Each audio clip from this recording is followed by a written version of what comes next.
日本史平賀朝雅の野望。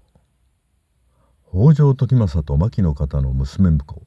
平賀朝雅は京都守護として後鳥羽上皇に接近して天上人に引き上げられると実朝に代わって将軍になることを夢見た。平賀朝雅の野望を詳しく見ていこう。源頼朝は父源義朝と最後まで戦った朝雅の父平賀慶喜を信頼して武蔵守に任じた。平賀朝雅は父慶喜と母比企尼の三女との間に生まれている。比企一族の力を削ぐため信濃源氏の名門で武蔵守を継いだ朝雅に目をつけた時政は牧の方との間にできた娘を嫁がせた。そのため朝雅は比企氏の乱では北条方で活躍して比企一族を滅亡させている。武蔵国は現在の東京都埼玉県と神奈川県の一部を含む広大で重要な地域で鎌倉幕府にとっては誰が武蔵国を制するかが重要な課題であった。時政は武蔵留守所宗建業職の畠山重忠にも娘を嫁がせていたが平賀氏と畠山氏の間では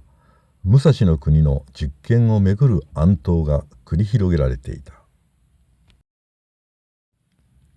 比企能員を暗殺し将軍頼家を葬った時政は幼い実朝を将軍に据えて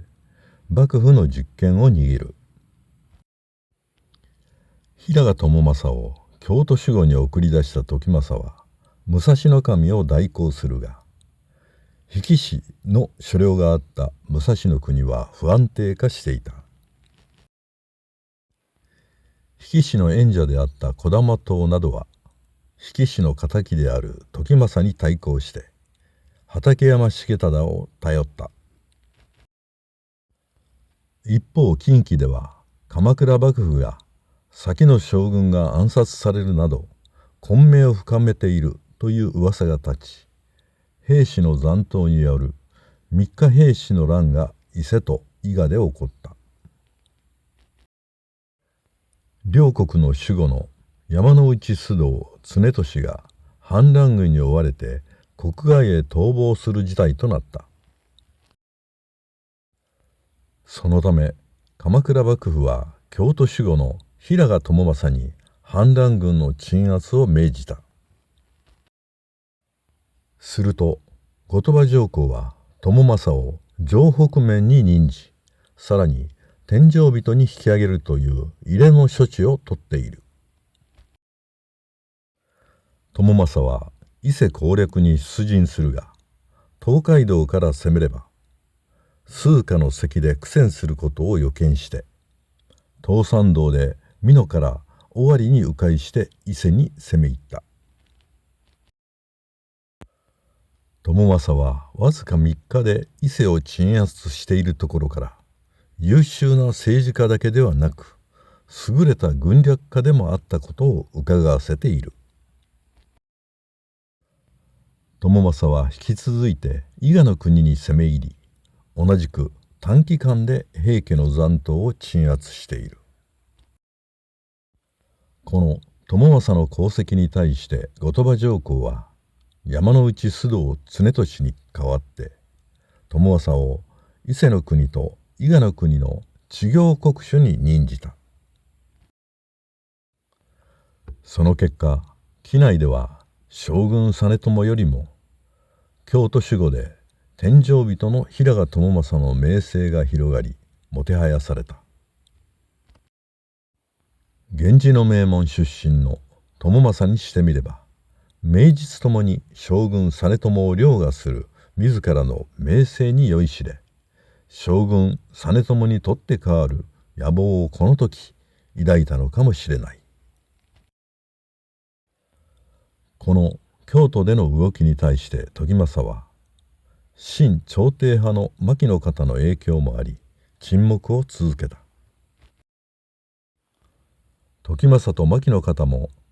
友政と同じく友政を将軍にして正則を執権にするという夢を共に見ていたのかもしれない。牧の方は前夫との娘が朝廷の坊門家に嫁いでいた関係から後鳥羽上皇の叔父坊門信清の娘信子と実朝の縁談をまとめることに成功する。まさに人生最高潮の時政と牧の方は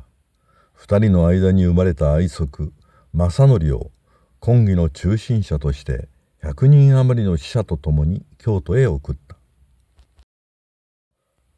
ところが上洛したまだ16歳の正則は京都に到着すると原因は不明だがたちまち倒れて急死してしまうのである。期待の星であった正則を失った牧の方の悲しみ方は尋常ではなかったようである。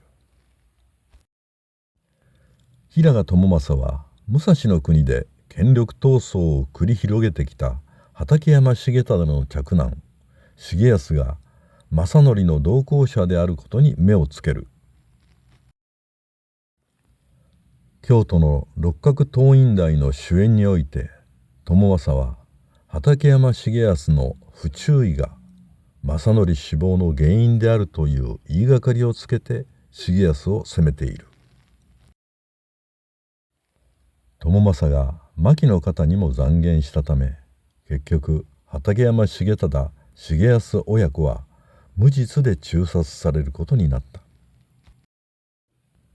平賀氏は後に室町幕府を開く足利氏よりも地位が高く朝雅が平賀幕府開設の夢を見たとしても無理はなかった。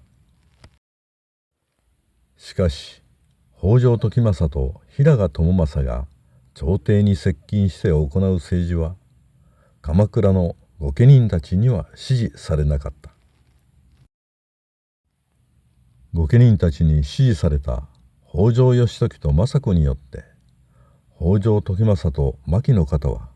鎌倉を追放され伊豆の北条へと下校する。